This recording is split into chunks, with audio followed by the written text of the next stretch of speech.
Right, it's time for an INDYCAR Misconceptions video, since I personally believe that there are a few that need to be rectified. Obviously, the series isn't as well known as F1, which unfortunately allows misconceptions to be conceived and spread. But don't you worry, I am here today to cover some which I believe are worth covering.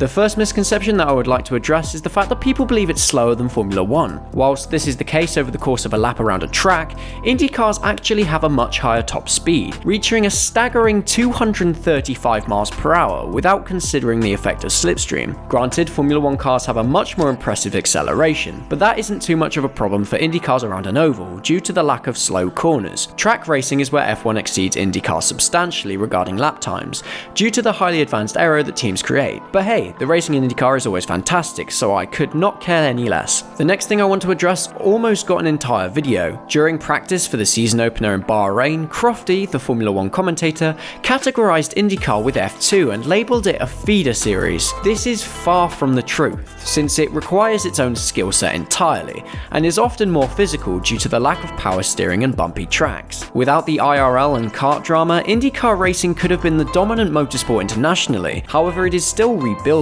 but that's a topic for another video. F1 juniors are going to IndyCar at the moment, yes, and it's outlined in a video here, but that isn't to prepare for F1, it's to migrate to a far more forgiving series where any driver can be competitive if they're fast enough. The third misconception is more of an opinion that I disagree with, to be honest, and that is the claim that IndyCar is boring, which I simply can't get behind. I don't have an issue with you if you personally believe that, I just personally cannot see how it can be perceived that way. The racing is physical, intense, and unpredictable, which constantly creates championship battles, which always go down to a dramatic finale. Obviously, you can have the odd mediocre race, but they'll be prevalent in pretty much every discipline out there. Next on the list is the fact that there are too many adverts. Honestly, I cannot verify if this is true or not from an American perspective, since I fortunately have the option to watch it on Sky Sports F1 or Sky Sports Mix in the UK, which is obviously ad-free. Personally, I've never heard from American viewers that the ads are too much of a problem, since it appears to be worse with NASCAR. Then again, the way that we receive media probably differs quite a bit, so I can only comment as a British guy. But yeah, if you want to watch IndyCar in the UK, it's as accessible as F1 regarding race and quali coverage. The last misconception I'm going to address is one that I mention all of the time. IndyCar don't only race at ovals.